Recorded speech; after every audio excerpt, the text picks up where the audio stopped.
associadas, Web Rádio, passo a apresentar o programa O Pátria Amada, na condução do Breno.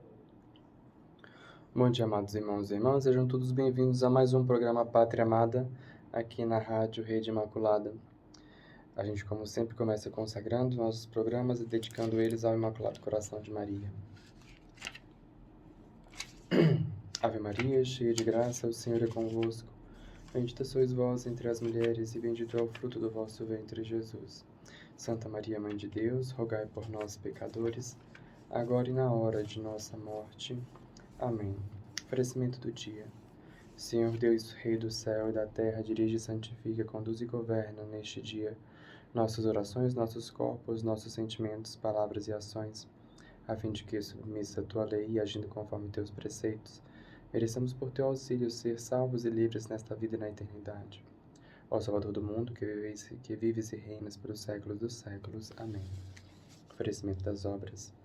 Nós os rogamos, Senhor, que prepareis as nossas ações com as vossas inspirações e as acompanheis com a vossa ajuda, a fim de que todos os nossos trabalhos e orações em vós comecem e sempre e convosco acabem por Cristo, Senhor nosso. Amém. Consagração à Virgem. Ó minha Senhora, ó minha Mãe, eu me ofereço toda a vós, e em prova de minha devoção para convosco, vos consagro neste dia meus olhos, meus ouvidos, minha boca, meu coração e inteiramente todo o meu ser. E como assim sou vosso, ó boa Mãe, guardai-me e defendei-me como coisa de propriedade vossa. Amém. Santo anjo do Senhor, meu zeloso e guardador, se a ti me confio a piedade divina, que sempre me rege, me guarde, me governe e me ilumine sempre. Amém. Criador inefável, vós que sois a fonte verdadeira da luz e da inteligência, derramai sobre as trevas da minha inteligência um raio de vossa claridade. Dai-me inteligência para compreender, memória para reter, facilidade para aprender, sutileza para interpretar e graça abundante para falar. Meu Deus, semeai em mim a semente da vossa bondade. Fazei-me pobre sem ser miserável, humilde sem fingimento, alegre sem superficialidade, sincero sem hipocrisia. Que faça o bem sem presunção, que corrija o próximo sem arrogância, que admita sua correção sem soberba. Que a minha palavra e a minha vida sejam coerentes. Concedei-me verdade das verdades, inteligência para conhecer-vos, diligência para vos procurar, sabedoria para vos encontrar, uma boa conduta para vos agradar, confiança para esperar em vós, constância para fazer a vossa vontade. Orientai, meu Deus, a minha vida e concedei-me saber o que me pedis e ajudai-me a realizá-lo para o meu próprio bem e de todos os meus irmãos. Amém. Então, a gente continua aqui as nossas reflexões acerca daquilo que é a concepção católica da política, com um livro que se chama Concepção Católica da Política, do Padre Júlio Menvielli. Hoje nós vamos começar e vamos adentrar o capítulo 2 do livro. Mas como eu tinha prometido para vocês, semana passada eu terminei o capítulo 1. Capítulo 1 não, mentira. O capítulo 3, nós vamos entrar no capítulo 3 hoje do livro. Semana passada nós finalizamos o capítulo 2. E como prometido, vou fazer um pequeno retorno aqui, muitas ponderações sobre os últimos títulos do capítulo 2, porque o capítulo 2, ele basicamente vai falar sobre aquilo que é a soberania, né? O problema, ele fala sobre o problema da soberania. Começa falando, vou pegando aqui pelos títulos, que assim fica até mais fácil de memorizarmos. Ele começa falando sobre o problema da soberania. Depois ele fala sobre a doutrina falsa acerca da soberania, citando que era a doutrina de Rousseau, a origem divina da soberania, o democratismo e a democracia, ele diferencia esses dois, a democracia e os católicos, como que se enquadra esse contexto corretamente, segundo a doutrina da Igreja Católica, direito humano dos regimes políticos, aí vem para próximo item, que é da obediência ao poder, ou seja, a necessidade que se tem de obediência à autoridade. Fala, então, sobre a resistência ao poder abusivo e, por fim, fala sobre a legitimidade do poder. E quanto a esses 3 últimos itens, a gente sempre pondera com relação ao que foi colocado, porque ele chega, né, o autor chega ao extremo E quando chega ao extremo, eu não estou dizendo que é um exagero do ponto de vista daquilo que se... de como nós entendemos assim, isto é um exagero que não deve ser praticado, mas ele explora aquilo que é o extremo de situações, que é natural, é como se ele... como não, ele está de forma descritiva e ao mesmo tempo de forma descritiva e em alguns pontos, aliás, em muitos pontos, de forma prescritiva, ou seja, prescrevendo como que a sociedade deveria funcionar, como que a política deveria funcionar. Então é natural que ele tente esboçar todas as possibilidades existentes dentro daquilo que é a realidade. Então é possível que se suba ao poder, que ascenda ao poder, um poder que não é legítimo e um poder que não é tirânico. Então ele questiona, né? Ele traz o questionamento se este poder, né, se seria lícito a alguém do povo assassinar aquele que está no poder, exercendo o poder tirânico, ou seja, o ditador, o tirano, etc. E ele conclui justamente dizendo, citando inclusive São Tomás de Aquino, ao elogiar, ao citar um elogio feito por Cícero aos assassinos de César. No caso, o primeiro que matou César foi Brutus, né? Até tu, Brutus, a famosa frase, né? Quem foi o primeiro a apunhalar César, segundo reza a tradição, digamos assim, foi Brutus, né? E César então virou e falou, até tu, Brutus. E ele fala então que aquele que para livrar a pátria mata o tirano merece louvor e recompensa. Só que a gente precisa colocar muitas e muitas e muitas observações aqui, porque nós estamos vivendo um momento político, né, um momento da história política, onde todos se sentiriam no direito de fazer esse tipo de coisa, seja à direita, seja à esquerda, seja por onde for. Né? Todo mundo, de algum modo, começa a se sentir injustiçado e não está olhando as coisas como de fato são, mas sim como elas sentimentalmente se apresentam para nós. O que eu quero dizer com isso? Que quando você está olhando as coisas segundo as suas paixões, né, segundo aqueles influxos que interferem, né, na sua análise, você vai se sentir no direito de matar a pessoa que ocupa, no caso, a presidência da República, seja ela quem for.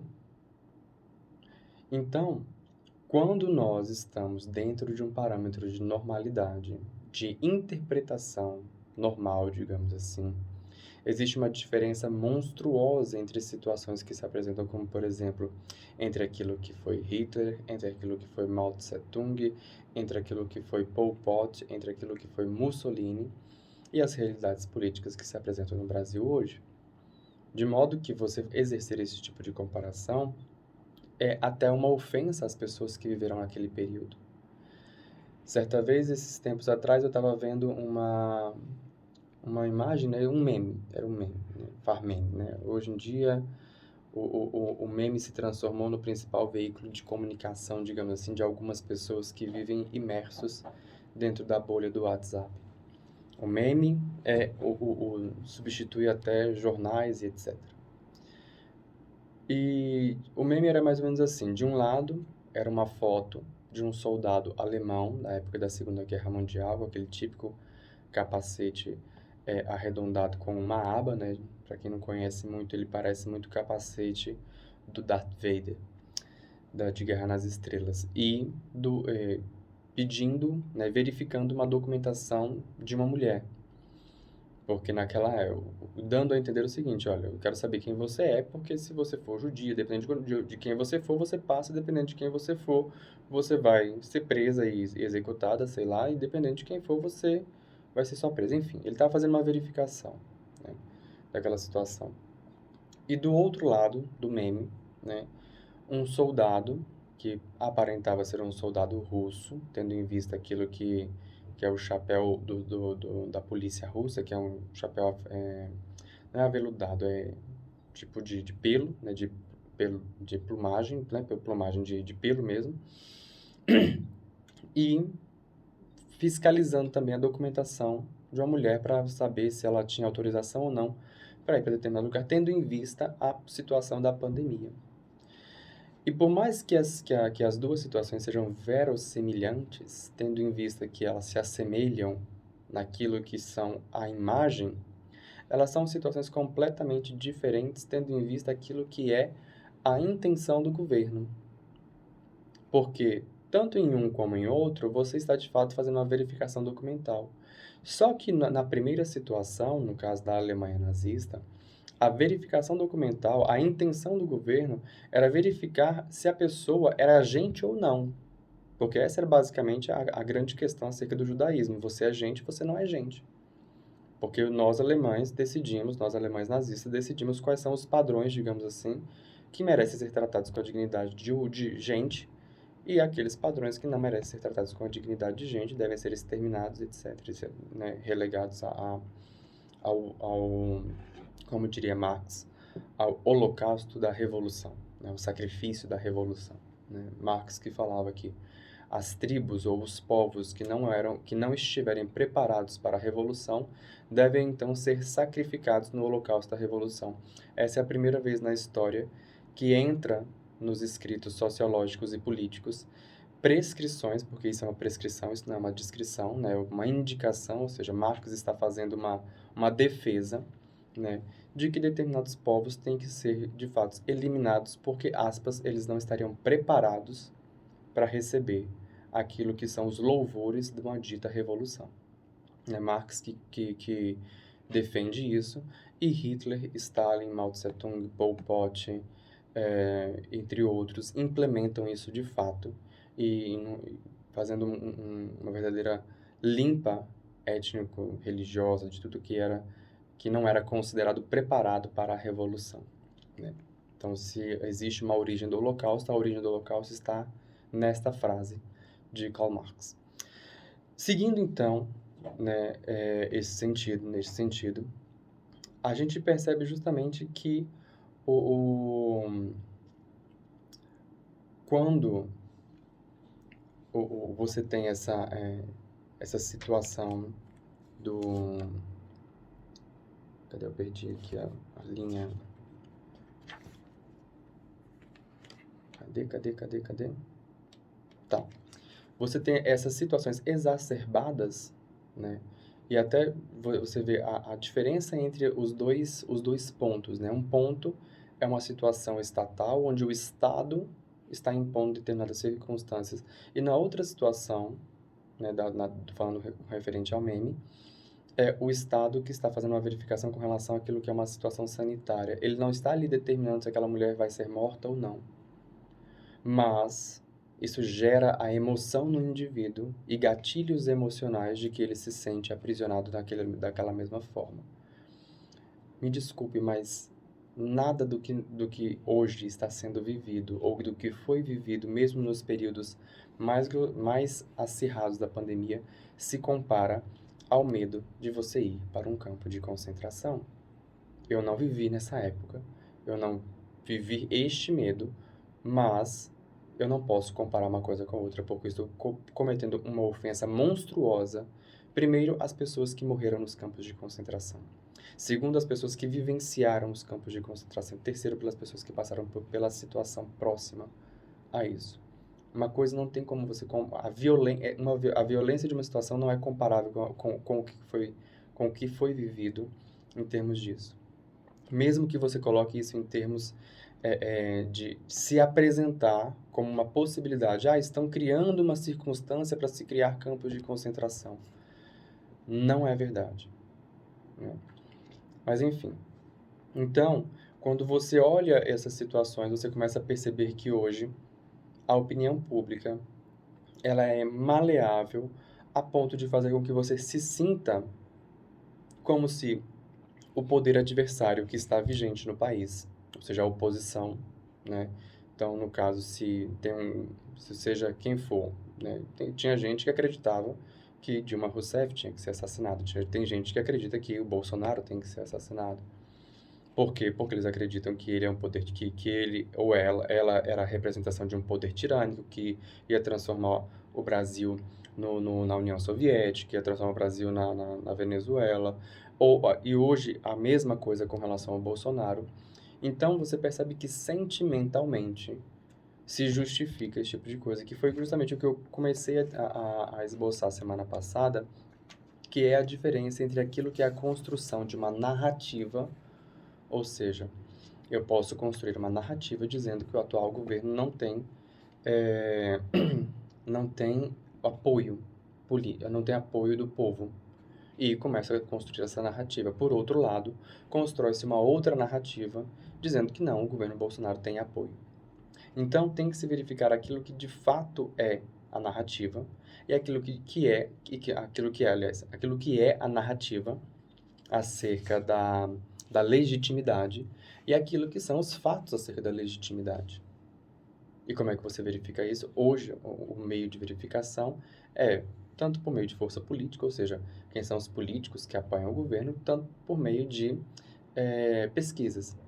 Só que quando você vai por meio das pesquisas, você tem que ter uma certa credibilidade acerca dessas pesquisas que estão sendo feitas. E nem de um lado, nem do outro. Né? Quer dizer, de um lado, você olha as pesquisas com incredulidade, e do outro lado, não existe pesquisas nenhuma. Existe apenas uma crença acerca daquilo que é a legitimidade do governo. Fato é que não se pode, não se pode levar em consideração apenas aquilo que são as emoções para poder dar cabo desse tipo de solução, que é aquilo que ele fala acerca do tiranicídio, ou seja, do assassinato do governante. Né? E por isso, nesse sentido, coloco que hoje isso seria completamente inviável e inaceitável, haja vista as emoções que estão sendo feitas por aí. Voltando um pouquinho acerca daquilo que a gente estava falando, já encerrando aquilo que é o capítulo, o autor, Padre Júlio Menvielli, fala a seguinte coisa: podemos terminar este capítulo dizendo que a doutrina católica, ao fazer derivar de Deus a fonte de todo ser, o impulso social que move o homem a viver politicamente, justifica então a soberania, aponta seus limites e orienta para o bem o homem como seu objeto próprio. E orienta, ou seja, orienta a soberania para o bem do homem como objeto próprio, ou seja, o objeto próprio daquilo que é a própria soberania. Pelo contrário, Rousseau, precisamente porque faz arrancar do puro arbítrio humano o impulso que determina a vida política, não pode justificar a soberania e se vê forçado a concebê-la como uma pura força sem direção, e por isso como com uma nocividade infinita. Continua ele. A soberania não é um absoluto, mas isso mesmo constitui seu valor e dignidade. Porque, como poderia um absoluto reger proximamente um ser infinito que se desenvolve no contingente? Ou seja, que se desenvolve naquilo que é finito. Como que pode a soberania ser um ser infinito, reger, governar aquilo que reger e governar aquilo que é um ser finito, no caso o homem? Porque vem de Deus, está limitada em sua perfeição e deve se limitar a buscar o bem do homem indivíduo e do homem família agrupado na coletividade. Essa aqui é a finalidade acerca daquilo que é a soberania. E tendo em vista que quando ele fala acerca de limitação, ele fala acerca das limitações da soberania, haja em vista aquilo que é a dignidade da pessoa humana. A soberania não pode, digamos assim, ultrapassar, isso é uma prescrição, tá certo? Acerca daquilo que o padre Júlio Menvielli e a doutrina da Igreja Católica falam acerca da soberania. A soberania não pode existir de tal modo que ela seja absoluta a ponto de ultrapassar e de atropelar a pessoa e a dignidade do ser humano e as famílias.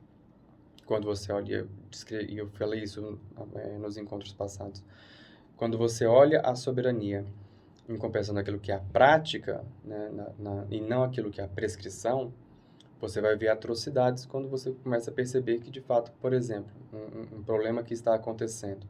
Já começaram a surgir uma série de denúncias acerca daquilo que são violações de direitos humanos com o retorno do governo talibã no Afeganistão. E ali você tem justamente aquilo que é um imbróglio, né, uma problemática acerca da soberania.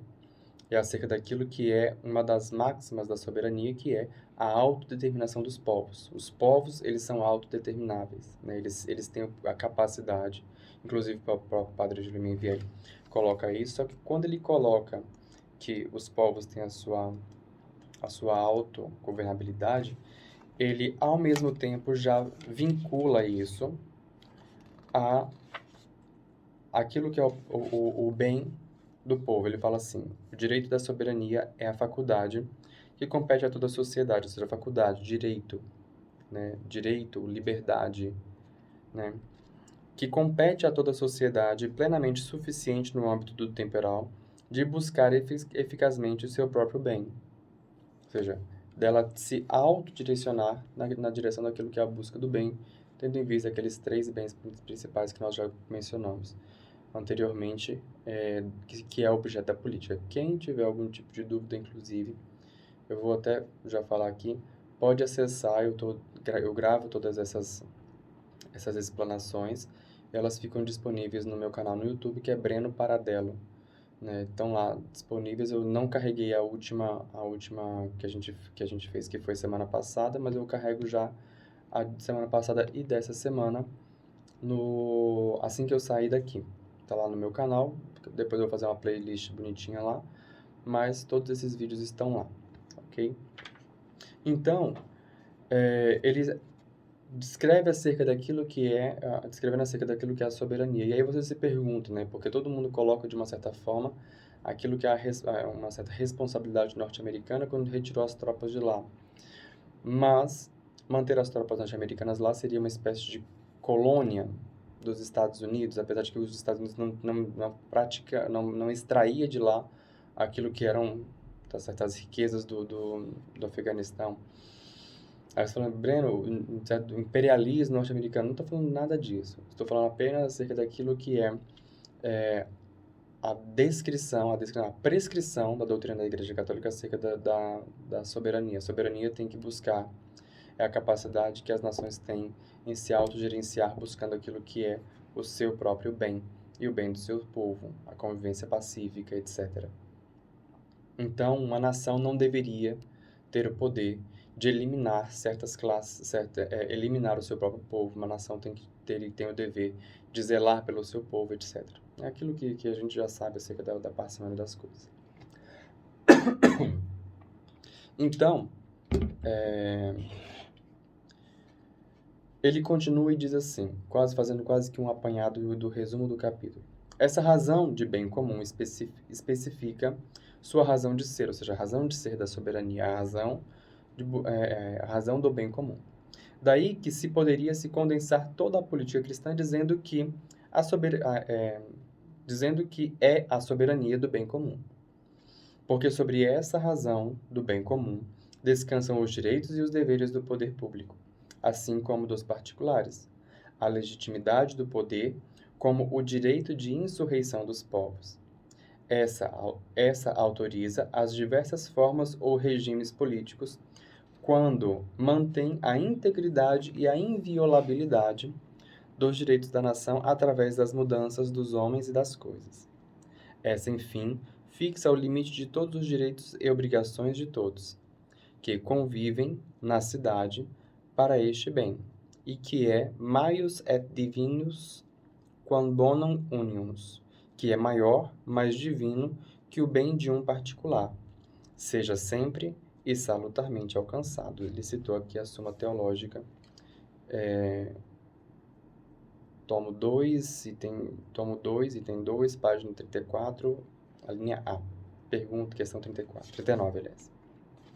Assim, então, a gente finaliza aquilo que é o capítulo 3 e a gente entra naquilo que a gente finaliza o capítulo 2 e entra naquilo que é o capítulo 3, a estruturação socioestatal da vida política. E aqui a gente já vai, mais uma vez, apanhar de todo mundo, porque o primeiro item, né, ele vai fazer uma breve introdução, falando acerca daquilo que é a prescrição de uma sociedade, que tendo em vista a prescrição, ele fala assim, olha, ele resume, né, fechando, pegando um gancho do capítulo anterior, dizendo: a sociedade política é um conjunto de unidades agrupadas pela ação de um poder soberano em vista de um bem comum. É como se ele fosse aprimorando cada vez mais o conceito acerca daquilo que é a sociedade política. Antes não tinha aqui o item de soberania, como ele fechou o item de soberania, então ele agrega e diz: a sociedade política é um conjunto de unidades agrupadas. Quais unidades são essas? Que ele já tinha anteriormente falado. São as famílias e as associações. No caso, o que ele quer dizer de associações, os agrupamentos associativos, ou seja, empresas, né? Ou a firma, né? Usando uma linguagem clássica acerca daquilo que é a teoria da economia, quando ele trata de firma, tudo aquilo que é ser pessoa jurídica, digamos assim. Então, a sociedade política é um conjunto de unidades agrupadas pela ação de um poder soberano, né? Antes tinha parado até pela ação de um poder. Este poder, ele adjetiva esse poder, é um poder soberano, em vista do bem comum. Ele não só adjetiva o poder, ele é um poder soberano, como ele também especifica este poder e, ao mesmo tempo, o limita, né? Dizendo que este poder, o objetivo dele é tendo em vista o bem comum temporal. Se este poder soberano não está objetivando, ou tendenciando, ou proporcionando aquilo que é o bem comum temporal, ele então deve ser analisado quanto àquilo que é a sua legitimidade, que foi falado no capítulo anterior. Tal é a ordenação essencial que Deus, legislador supremo, impõe à sociedade política. O poder, que tem como orientação concreta o bem comum temporal da coletividade social, está exclusivamente a serviço da nação, ou seja, do povo hierarquicamente constituído. Aqui ele já conceitua, inclusive, aquilo que é um conceito não, ele prescreve aquilo que deve ser uma nação. Uma nação deve ser um povo hierarquicamente constituído, ou seja, tendo em vista a sua estrutura organizacional, tendo em vista as suas estruturas funcionais, etc. Ele fala, então, acerca daquilo que tem que ser uma descrição acerca da estrutura do Estado. O Estado tem, pois, direitos sobre a coletividade social, direitos condicionados proximamente pelo bem comum temporal e remotamente pela perfeição própria da pessoa humana. Esses são os direitos que se relacionam acerca da figura do Estado. Para que esses direitos se tornem efetivos, o Estado deve impor mandatos que devem ser acatados em virtude da justiça, que recebe, neste caso, o nome de legal, ou seja, a lei. O Estado impõe, então, ele fala aqui, o Estado, para que isso seja efetivo, ou seja, para que esses direitos que o Estado tem sobre a coletividade, ele impõe mandatos acerca daquilo que é uma estrutura legal. E aquilo que é a estrutura legal, é importante mencionar isso. O direito é aquilo que regula toda a sociedade. A economia, inclusive, não é um desdobramento do direito, mas ela é estruturada em cima do direito. Porque é o direito quem garante que a economia funcione como ela tem, como está funcionando. Não como deveria funcionar, mas porque como deveria funcionar, cada um vai ter o seu ideário. E em virtude deste ideal acerca da economia, formam-se essas estruturas legais que mantêm ela funcionando mais ou menos como as pessoas idealizaram, seja essa economia mais regulada, menos regulada. Mas lembremos sempre que, basicamente, o que é a economia de forma bem singela, simplista ao extremo. A economia são trocas de bens e serviços, né? Quando eu falo troca de bens e serviços por valores, quando a gente cria uma unidade monetária, o homem cria, então, uma forma de quantificar, né, em termos de valores, estes bens e serviços. Então, ele cria aquilo que é a moeda, tá certo? Aquilo que é o capital. Tendo em vista, então, este capital, só que até mesmo este dinheiro que nós estamos falando, ele só existe enquanto valor, porque existe um sistema judiciário, um sistema legal, um sistema legislativo, um sistema legal de estrutura do direito, que garante que aquela moeda é o que é. O que garante que aquele papel, aquele dinheiro que está na sua carteira, ou que está na sua conta bancária, ou que está em qualquer parte que você tem, tá certo? O que garante que aquele papel ali vale aquilo que ele diz que vale e o diferencia de um papel que você vai pegar, se você tivesse a capacidade de pegar, a mesma coisa, construir, ter uma máquina de imprimir dinheiro na sua casa, você pegar os dois papéis. O que diferencia um do outro é que aquele que o governo imprimiu por meio da estrutura legal, ele garante que aquilo ali vale o que vale. Você não tem como garantir aquilo que você imprimiu vale aquilo que você diz que vale. Entende? Um tem a garantia do direito de que aquilo vale. O outro não tem garantia. E aí você subindo um degrau acima, porque eu estou aqui analisando aquilo que é o primeiro sistema de troca em termos de valores. Eu estou aqui falando que o direito, ele garante a unidade básica, né? A lei garante a unidade básica de troca de valores, de mensuração, né? De mensuração comparativa entre os bens e serviços. Porque para isso que serve a moeda, para isso que serve o dinheiro, para que você não tenha que ficar pensando quanto que um quilo de farinha vale em termos de comprar um banco, ou quanto que um saco de arroz vale, porque eu tenho um saco de arroz, mas eu quero comprar uma televisão, quantos sacos de arroz vale uma televisão, quantas televisões valem um carro, entende? O dinheiro serve justamente para unificar um padrão de medida em termos de valor. Unidade de valor. Tanto é que o nosso real, mas não por isso, não foi por isso que o real, ele era o URV, Unidade Real de Valor. Né? Porque ele foi criado, mas ele foi criado com esse nome para poder fazer uma migração daquilo que eram as moedas anteriores, tendo em vista uma hiperinflação que o país vivia, e criou-se então uma medida comparativa na qual foi unificando esses valores. Depois eles eliminaram a moeda anterior e ficou só a Unidade Real de Valor, que hoje nós falamos apenas real. Né?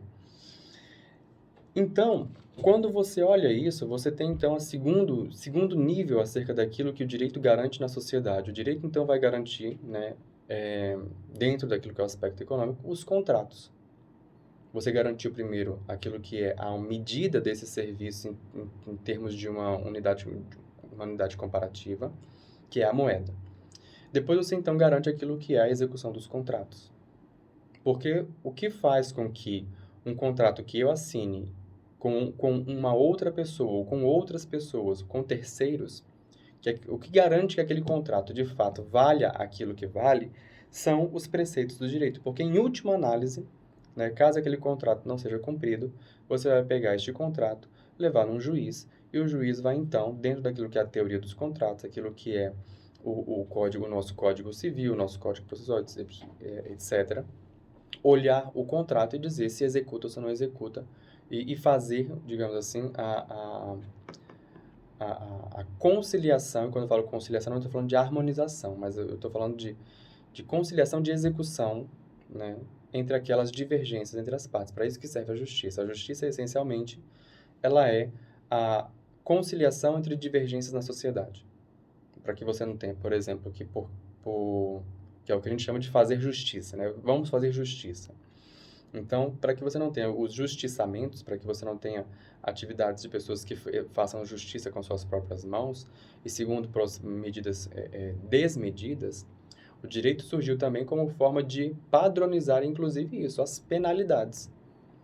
E, por exemplo, a nossa sociedade não considera que a justa, né, fazer justiça, que um homicídio tem que ser, para que se faça justiça de homicídio, tem que se fazer justiça na mesma medida que foi feito matando aquele que matou a pessoa. Não, o nosso padrão, digamos assim, de justiça acerca disso está lá prescrito no Código Penal, quantos anos que o indivíduo tem que ficar recluso dentro de uma célula para cumprir a pena acerca daquilo que é um homicídio.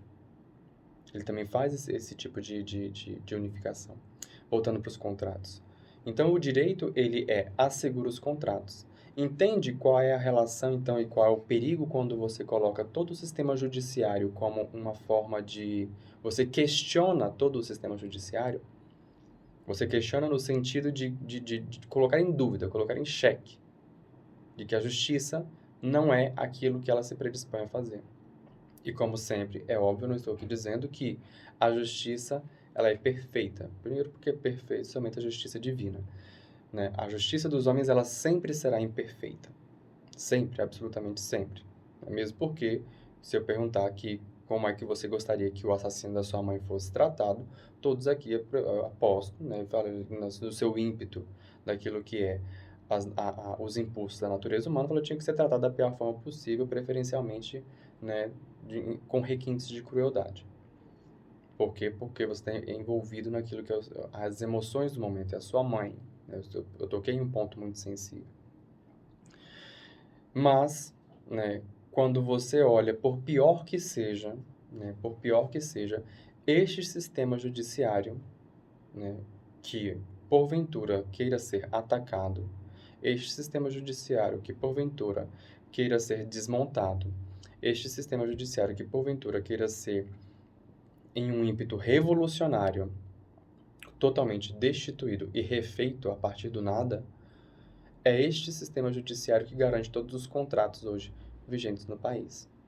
É por isso que, quando um investidor internacional olha para aquilo que é a instabilidade, em especial a estabilidade e instabilidade jurídica no país, ele pensa duas vezes se ele investe ou se ele não investe naquele país. Por quê? Porque a Bolsa de Valores, meus caros e caríssimas, nada mais é do que contratos. Assim como o dólar também. Eu investi, por exemplo, resolvi comprar ações, sei lá, da Petrobras, eu resolvi comprar ações. Você não tá, literalmente, você não vai lá porque a ação, ela faz com que você se torne dono de parte daquela empresa. Então, você comprou ações, sei lá, da Magazine Luiza, você comprou ações da Petrobras, você comprou ações do Banco do Brasil, você comprou aquela ação.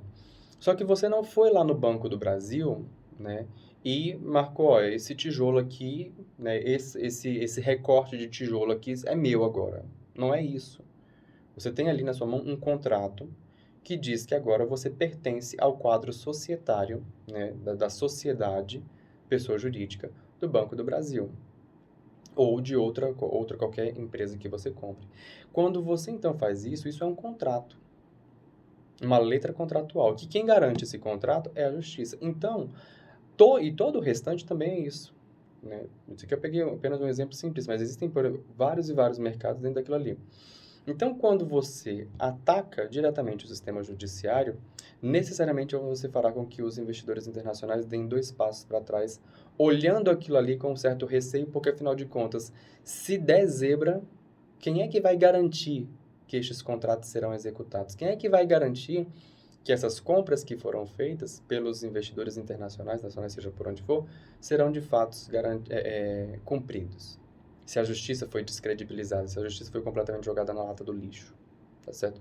E aqui eu volto a repetir, não estou falando que os ocupantes das respectivas cadeiras, seja do STF, STJ, TSE, seja de onde for, sejam pessoas santas, bonzinhas, bondosas, que devam ser canonizadas. Muito pelo contrário, estou dizendo nada disso. Eu estou dizendo acerca daquilo que a instituição serve, funciona, né, em termos prescricionais, em termos de valor para o país.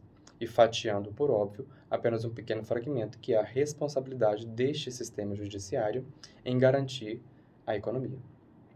Toquei um pouquinho acerca daquilo que é a garantia dos aspectos sociais, mas, de uma forma como um todo, o sistema judiciário, o direito, ele regula toda a sociedade e mantém de pé toda a sociedade. Então, quando você fala acerca da justiça, que é esse primeiro parágrafo que nós estamos mencionando aqui, ele fala que assim, né, assim como o cidadão se subordina ao Estado com o propósito de alcançar seu próprio bem. Lembra quando nós mencionamos aqui? Isso aqui entra um pouquinho em conflito acerca... não é bem um conflito, ele tangencia um conflito, digamos assim, entre aquilo que é a mentalidade de Rousseau quando ele descreve o contrato social e aquilo que é a descrição acerca do surgimento das sociedades. Porque, de fato, as sociedades surgem conforme o padre Júlio Mainviel está falando aqui. O cidadão se subordina ao Estado com o propósito de alcançar seu próprio bem.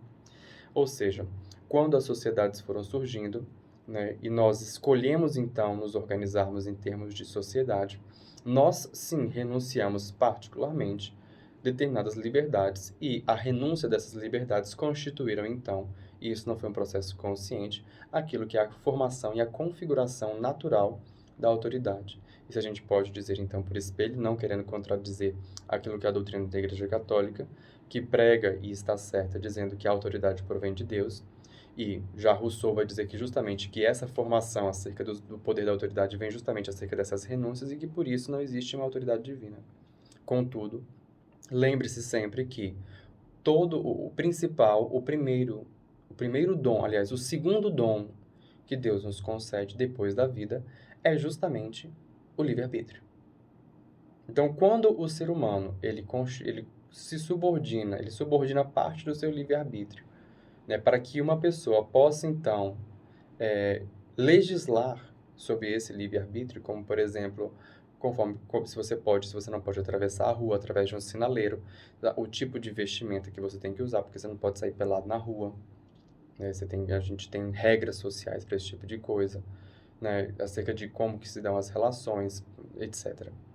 Né? Quando você, então, renuncia a isso, você renuncia a isso para que alguém possa fazer isso. Você permite que essa pessoa faça. Só que isso hoje não se dá de forma... Aliás, isso nunca se deu de forma consciente.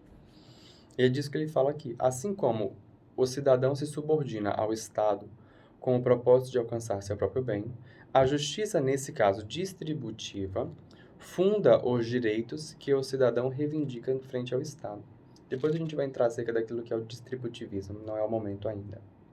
Não poderia surgir um conflito entre os direitos do Estado. Aqui é que vai começar o desdobramento acerca deste capítulo. Não poderia surgir um conflito entre os direitos do Estado e os direitos do cidadão, entre a justiça legal e a distributiva? Impossível, diz Padre Júlio Menvielli, porque o bem harmoniza um e outro direito, uma e outra justiça. O cidadão se submete para alcançar seu bem e, por sua vez, o Estado não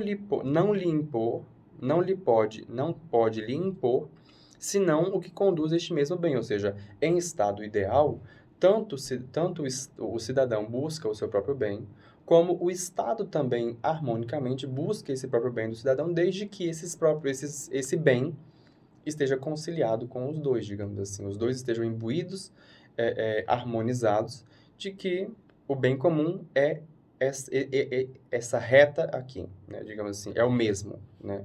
Ou seja, existe uma legitimidade, aqui assim a gente pode falar também legitimidade, entre aquilo que é a busca do bem comum do cidadão e aquilo que é o desejo de fornecer o bem comum deste cidadão.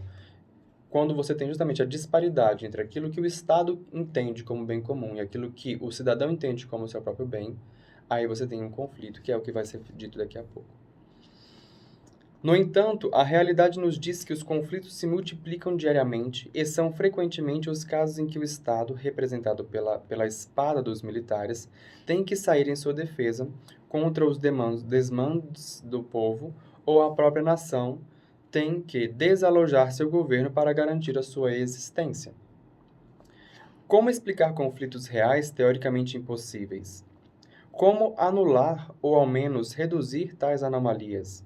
Se o conflito surge de uma das duas, ou se o conflito surge ou uma possibilidade ou outra, ou o Estado perdeu a noção de suas funções, como eu mencionei, ou seja, o Estado está indo para um lado completamente divergente daquilo que a nação entende, daquilo que o povo entende como bem comum, ou a coletividade do seu próprio bem, ou seja, o povo perdeu a noção daquilo que é o seu próprio bem. Ou seja, existe uma disfunção entre aquilo que deveria ser um princípio de unidade, né? O princípio de unidade que é a busca desse bem. Quando um pensa que um bem está para um lado e o outro pensa que o bem está para o outro lado, existem então esses conflitos. Como no próximo capítulo determinaremos as funções da autoridade, ou seja, no capítulo 4, aqui nos reduziremos a indicar as linhas gerais da estrutura que devem ter a sociedade e o Estado, para que os conflitos sejam impossíveis ou pelo menos difíceis. E aí, então, ele começa o primeiro item deste capítulo, que é o item que vai dar um pouco de polêmica, e ele fala, então, acerca daquilo que é o liberalismo e daquilo que é o socialismo. Ele abre, então, esse primeiro item dizendo assim: se é certo que muitos dos conflitos entre a liberdade e a autoridade que registra a história devem ser atribuídos à nécia prepotência dos que os mandam, estes mesmos se esquecendo sua razão de servos e ministros de Deus, postos a serviço da coletividade, não pretendem senão a satisfação de seus interesses particulares ou do partido. Vou reler. Se é certo que muitos dos conflitos entre a liberdade e a autoridade que registra a história devem ser atribuídos à nécia prepotência dos que mandam, ou seja, das autoridades, daqueles que ocupam os cargos. Estes mesmos que, ou seja, aqueles que ocupam o cargo, se esquecendo suas razões de servos e ministros de Deus, postos a serviço da coletividade, não pretendem senão satisfazer de seus interesses particulares ou do partido. Aqui eu tenho uma pequena observação a fazer, porque, ao meu ver, em particular, o padre Júlio Menvielli comete um erro ao utilizar o termo nécia. Nécia é uma espécie de não conhecimento, né? Eu vou utilizar o termo não conhecimento porque eu vou justamente diferenciar aquilo que é ignorância e aquilo que é nesciência. O indivíduo que ele é ignorante é o indivíduo que deveria saber algo para aquilo que ocupa, tendo em vista o cargo que ocupa, a situação que ocupa. Por exemplo, eu, enquanto motorista, necessito saber aquilo que é a linguagem do trânsito, ou seja, as placas do trânsito, para poder dirigir. Eu posso aprender a dirigir sem saber as placas do trânsito, mas eu necessito saber disso, é uma obrigação saber isso para que eu possa dirigir. Quando, então, eu dirijo ignorando aquilo que é, ou seja, sem saber aquilo que é a linguagem do trânsito, eu estou cometendo um ato ignorante, ou seja, eu deveria saber, ter aquele conhecimento, eu deveria ter aquele conhecimento para para executar aquelas ações. Já a nesciência é o tipo de conhecimento que você não sabe, nem deveria saber, você não tem, tá certo? Mas você também não precisaria saber. Digamos assim, um é doloso, o outro é culposo, digamos assim, mais ou menos isso, entende? A nesciência é uma ausência de conhecimento, mas que você não precisaria saber daquilo ali. Por exemplo, eu não preciso saber, não preciso ter conhecimentos de medicina porque eu não vou exercer a medicina. Então, eu sou nesciente acerca de conhecimentos de como se faz procedimentos cirúrgicos. Digamos assim, mas eu também não preciso saber disso. A grossíssimo modo, é isso. Então, e por que eu falo que aqui caberia melhor o termo de ignorância do que de nécia, né? Porque as autoridades públicas têm por obrigação saber esse tipo de coisa, que deveriam ter por obrigação saber esse tipo de coisa. Se elas não sabem esse tipo de coisa, que elas não estão aptas a serem, a estarem no cargo da administração pública, né? Mas aí é que eu estou colocando justamente dentro de uma questão que eu não estou dizendo que hoje o nosso processo democrático diz que qualquer um pode ascender ao a ser eleito. Qualquer um pode se candidatar, tendo em vista lá os pequenos parâmetros que é a idade, etc. Então, qualquer um pode se candidatar à presidência da República. Ok? E geralmente a gente sempre coloca assim, algumas pessoas ficam indignadas, né, que isso não podia ser assim, etc. E você, qualquer um, nós podemos até concordar com isso. Contudo,